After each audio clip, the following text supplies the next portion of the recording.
সরকারে এলে আমরা যেটা প্রতিশ্রুতি দিয়েছে, প্রথম হচ্ছে পুলিশ নিরপেক্ষ হবে, পুলিশ রং দেখবে না, পুলিশ পলিটিক্স করবে না, সরকারের দালালি পুলিশ করবে না। যে এখানে ঘুঘুর বাসা আছে, এই ঘুঘুতে প্রচুর ডিম ঘুঘু দিয়ে যায়, সেই ডিম যদি আপনি কালীঘাট পর্যন্ত নিয়ে যেতে পারেন, ওবিসি সমাজের মানুষরা এই রাজ্যে প্রাপ্ত বললে ভুল হবে, সম্পূর্ণরূপে বঞ্চিত। এই মুসলিম সমাজই আন্দোলন করেছিল, আমরা জেনারেল কাস্ট, আমাদের মধ্যে ইসলাম ছাড়া আর কোনো ভেদাভেদ নেই।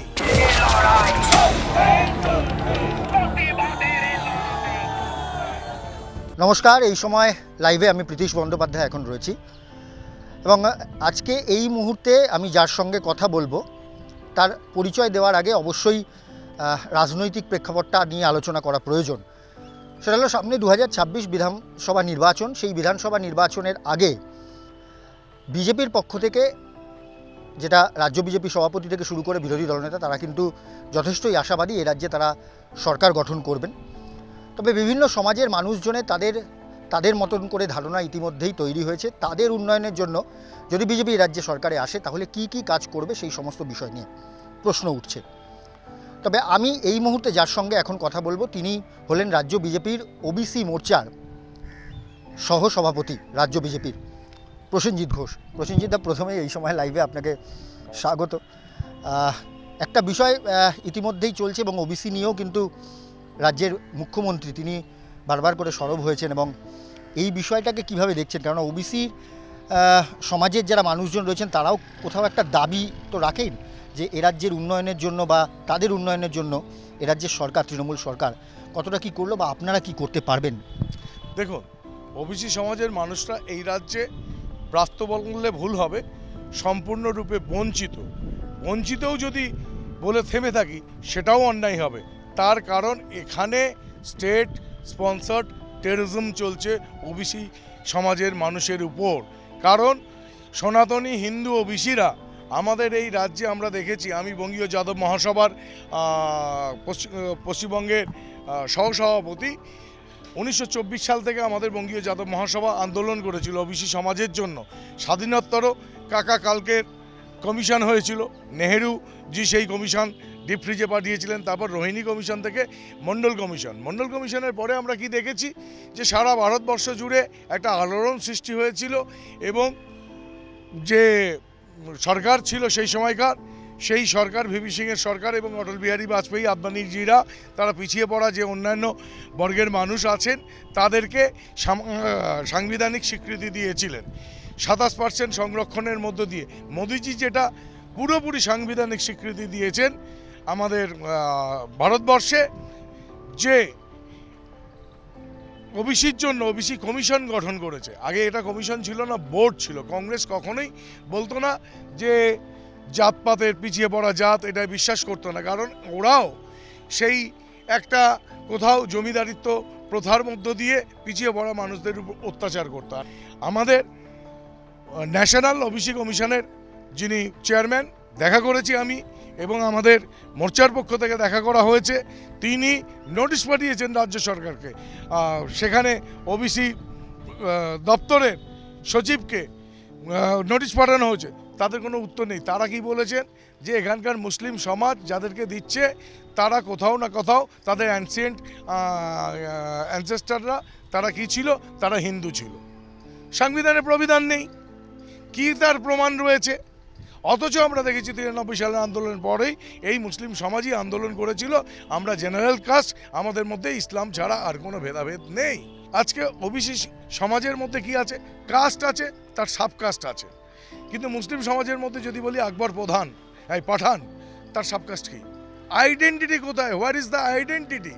আইডেন্টিটিই নেই, অথচ তাদেরকে ওবিসি বানিয়ে দেওয়া হচ্ছে। মহামান্য হাইকোর্টের নির্দেশে 5 লক্ষের অধিক ওবিসি জাল শংসাপত্র বাতিল হয়েছে।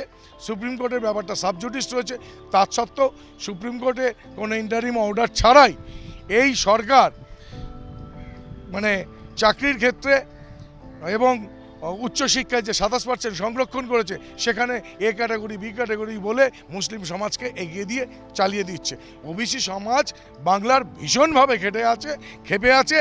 কুর্মী থেকে শুরু করে গোয়ালা থেকে শুরু করে কামার কুমোর যারা আছে, কর্মকার, তারা প্রত্যেকেই প্রচণ্ডভাবে ক্ষুব্ধ মমতা বন্দ্যোপাধ্যায়ের উপর।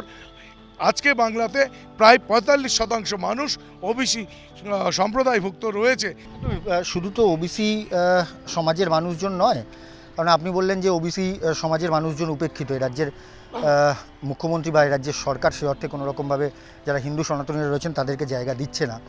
এটাও যেরকম দিক, তার সঙ্গে সঙ্গে রাজ্যের কিন্তু সরকারি যারা কর্মচারীরা রয়েছে তারাও কিন্তু উপেক্ষিত। তারা বলছেন ডিএ পাচ্ছেন না, এবং ইতিমধ্যেই কেন্দ্রীয় স্বরাষ্ট্রমন্ত্রী তিনি ঘোষণা করে দিয়েছেন তিনি আপনারা যদি ক্ষমতায় আসেন তাহলে ৪৫ দিনের মধ্যে কেন্দ্রীয় সরকারি হারে দিয়ে দেবেন। এটা কি সত্যি, এটা হতে পারে? ডেফিনেটলি আজকে আমাদের সংকল্পপত্রে যা যা ছিল 2014 সাল থেকে মোদিজি বলেছেন সবকটাই হয়েছে।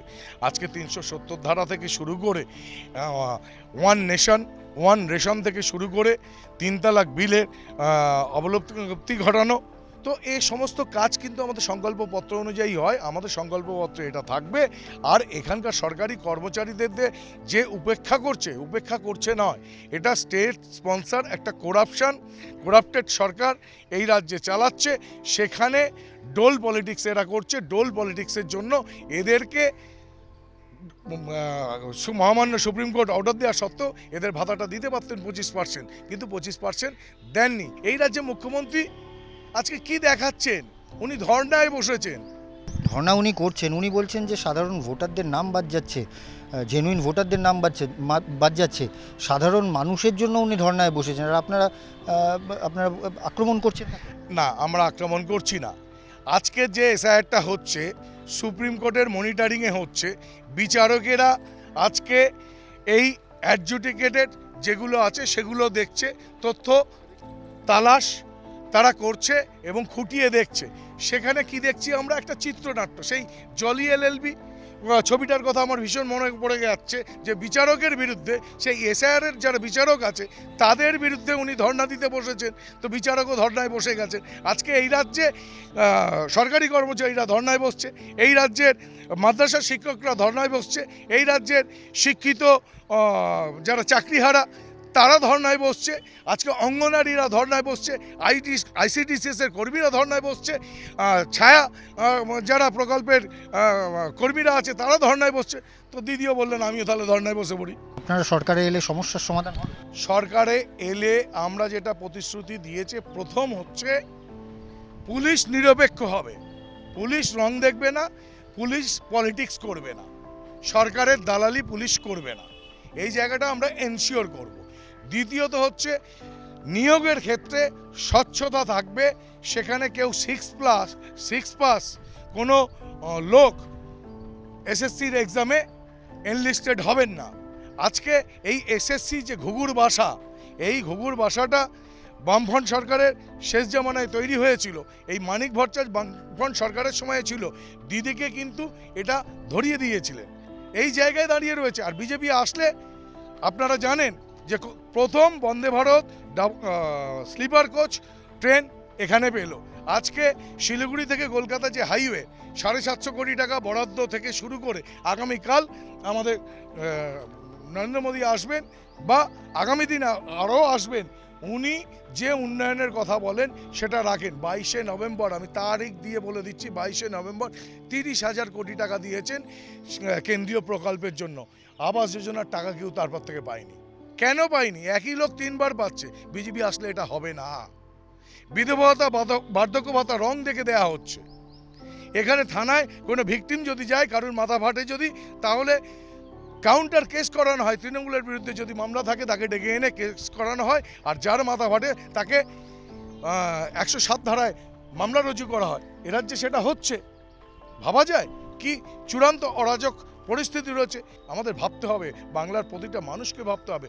শহর থেকে গ্রাম, গ্রাম থেকে নগর, নগর থেকে শহরতলি, সমস্ত জায়গা আজকে অনিশ্চয়তা এবং নিরাপত্তাহীনতায় ছেয়ে গেছে। সেই জায়গা থেকে বিজেপির ডবল ইঞ্জিন সরকার আসলেই সেটা পরিবর্তন হবে। কারণ আমাদের বিজেপি বিশ্বাস করে ডু ইট নাও এই পদ্ধতিতে। আজকে এখানে কর্মসংস্থান হবে কেন? কায়িক শ্রমিকরা বাইরে চলে যাচ্ছে পরিযায়ী হয়ে, আজকে মেধা শ্রমিকরাও পরিযায়ী হয়ে যাচ্ছে। তার কারণ ওনার ভুল নীতি যে উনি এসিজেড নতুন করে সৃষ্টি করবেন না। আইটি কর্মীরা আজকে কোথায় যেগুলো যাচ্ছে, ব্যাঙ্গালোরে হোয়াইট ফিল্ডে চলে যাচ্ছে, গুরগাঁও যাচ্ছে, পুনে যাচ্ছে, হায়দ্রাবাদ যাচ্ছে। কেন যেতে হচ্ছে তাদের? এই যে মেধা শ্রমিক যারা আছে, ওনার ভুল নীতির কারণে হচ্ছে। ওয়ান উইন্ডো যে ব্যবস্থা, সেই ব্যবস্থাটা উনি এখনও গড়ে তুলতে পারেননি। শিল্প সহযোগী যে ব্যবস্থা, ওয়ান উইন্ডো যদি সিস্টেম গড়ে তোলা যায়, বিজেপি আসলে সমস্ত রাজ্যে আপনারা খোঁজ নিয়ে দেখুন, শিল্প গড়বার জন্য। এবং প্রধানমন্ত্রী সিঙ্গুরে এসে বলে গেছিলেন যে যদি সরকার আসে তাহলে আবার পুনরায় সিঙ্গুরে 90 দিনের মধ্যে কারখানা লাগানোর মৌস্বাক্ষরিত হবে। তো এটা বিজেপি হাওয়ায় কথা বলে না, বিজেপি করে দেখায়। আজকে অ্যাকাউন্টেবিলিটি আছে। কত মানুষকে আমরা আবাস যোজনার টাকা দিয়েছি, কত মানুষকে উজ্জ্বলা যোজনার গ্যাস সরবরাহ করা হয়েছে, কত মানুষকে বিধবা ভাতা, বার্ধক্য ভাতা, কত স্ট্রিট ভেন্ডারদের মুদ্রা যোজনায় লোন দেওয়া হয়েছে, কতজন অটল পেনশন যোজনায় অসংগঠিত শ্রমিক পেয়েছেন, কতজন মানুষ আজকে 6,000 টাকা করে কিষাণ নিধি সম্মান পাচ্ছে। সেখানে তো ভেদাভেদ নেই, সেখানে তৃণমূলও পায়, কংগ্রেসও পায়, বিজেপির লোকেরাও পায়, সারা বাংলার লোকেরা পায়। যে চাষি সেই পাবে। আজকে ট্র্যাক্টর কেনবার জন্য সাবসিডাইজ আছে 50%, প্রকল্প আছে। এবং ছোট উদ্যোগপতিদের জন্য সেলফ হেল্প গ্রুপের মহিলা, তাদের লাখপতি মহিলা বানানো হয়েছে উত্তরপ্রদেশে। লাখপতি দিদি উত্তরপ্রদেশে 6 লক্ষ দিদিকে লাখপতি দিদি বানানো হয়েছে, শুধুমাত্র সেলফ হেল্প গ্রুপকে বুস্ট আপ করে। সরকারি উৎসাহ দিয়ে, সরকারি প্রকল্প দিয়ে, সরকারি ঋণ দিয়ে এই কাজগুলো হয়েছে। বাংলায় কোথায় সে পরিকাঠামো? বাংলায় কেউ খোঁজখবর নেয়? বাংলার খোঁজখবর নেওয়া ICDCS সেলফ হেল্প গ্রুপকে কখন খোঁজখবর নেয়? হোয়াটসঅ্যাপ গ্রুপে মেসেজ করে দেয় ব্লক অফিস থেকে, অমুক দিন তৃণমূলের মিটিং আছে, তৃণমূলের নেতা আসবে, তৃণমূলের মন্ত্রী আসবে। এর বাইরে কোনো খবর নেওয়া হয় না। কোনো সেলফ হেল্প গ্রুপ সঠিকভাবে সরকারি ঋণ পাচ্ছে কি না, তাদের প্রকল্প বাস্তবায়িত হচ্ছে কি না, তাদের প্রকল্পে যে উৎপাদিত পণ্য বা প্রোডাক্ট সেটা সঠিক জায়গায় বিপণনের ব্যবস্থা হচ্ছে কি না, সরকারি কোনো ব্যাপার নেই। যখন কোনো দুর্ঘটনা ঘটে তখন বাজি কারখানার ক্লাস্টারের কথা বলা হয়। আজকে 50টা লাইসেন্স আছে পশ্চিমবঙ্গে মাত্র, যারা কিনা 100 কিলো বিস্ফোরক রাখতে পারে, 100 কিলো। আর বাকি যারা আছেন তারা সব ওই 5 কিলো 15 কিলোর মধ্যে লাইসেন্স যাদের আছে, বাকি যারা আছে সব বেআইনি। আর যার 100 কিলো লাইসেন্স আছে সে 1000 কিলো রাখছে, যার 5 কিলো 10 কিলো 15 কিলো পর্যন্ত বিস্ফোরক রাখার ক্লাস্টারের তৈরির কথা বলেন, অথচ সেখানে গিয়ে কোনো সরকারি প্রশিক্ষণ দেওয়া হয় না। ফায়ার ব্রিগেডের লোক সেখানে যায় না। গ্রিনবাজি তৈরি হলেও যেখানে মশলা থাকবে তার থেকে ঠিক উৎপাদন হবে 150 মিটার দূরে, সেখানে জায়গা রাখতে হবে। যেখানে উৎপাদিত হবে বিস্ফোরক দিয়ে, মশলা দিয়ে, তার থেকে আপনার প্যাকেজিং হবে আরও 50 মিটার দূরে। এগুলো কে বোঝাবে? কোনোদিন বুঝিয়েছে এই সরকার? যখন দুর্ঘটনা ঘটে তখনই তো কথা আসে, সেটাকে যেন তেন প্রকারে চাপা দেওয়ার চেষ্টা হয়। আজকে অভয়া মারা যাওয়ার পর 172টা মানে খুন, ধর্ষণের ঘটনা ঘটেছে, 27টা ধর্ষণ খুনের মামলা রেজিস্টার্ড হয়েছে। এটা তো tips of iceberg. Lakshmi Bhandar, সেটা তো কোথাও একটা নির্বাচনের ফ্যাক্টর, কেননা রাজ্যের মুখ্যমন্ত্রী মমতা বন্দ্যোপাধ্যায় তিনি যারা মহিলারা রয়েছেন তাদের জন্য লক্ষ্মী ভাণ্ডারের ব্যবস্থা করেছেন এবং সেই টাকা বাড়ানোও হয়েছে। এই বিষয়টা কি নির্বাচনে আপনাদের কাছে বড় চ্যালেঞ্জ হবে না?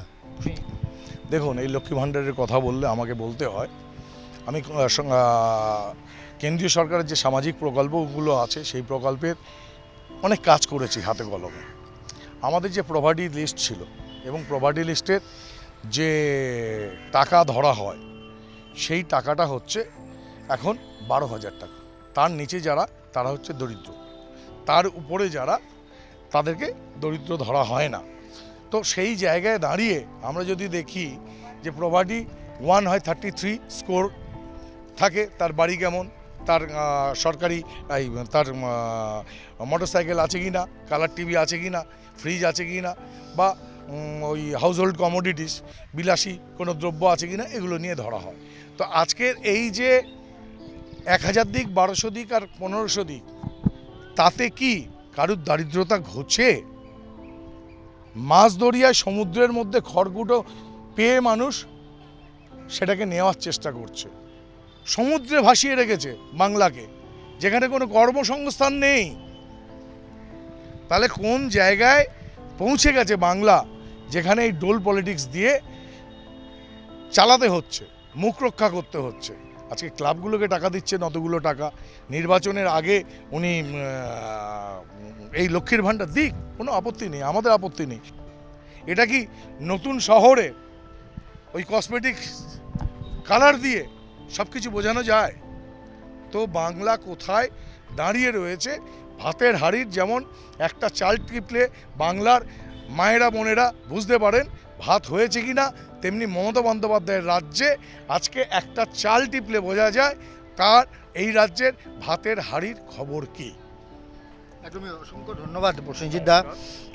পরবর্তী সময় আপনার সঙ্গে আবার এই বিষয় নিয়ে যোগাযোগ করবে। তবে সার্বিকভাবে যেটা এখনও পর্যন্ত বিষয়, সেটা হচ্ছে 2026 বিধানসভা নির্বাচন, এবং সেই নির্বাচনের আগে বিজেপির পক্ষ থেকে একাধিক বিষয় বলা হচ্ছে, রাজ্যের নারী নিরাপত্তা থেকে শুরু করে রাজ্যের কর্মসংস্কৃতি এবং অবশ্যই ডিএ, সব কিছু মিলিয়ে পরবর্তী ক্ষেত্রে রাজ্যের রাজনীতি এবং রাজ্যের ক্ষমতা কার হাতে যায় সেটাও কিন্তু আমরা অবশ্যই নজরে রাখব। এই সময়ের জন্য ক্যামেরায় কিশোরের সঙ্গে প্রীতিশ বন্দ্যোপাধ্যায়, কলকাতা।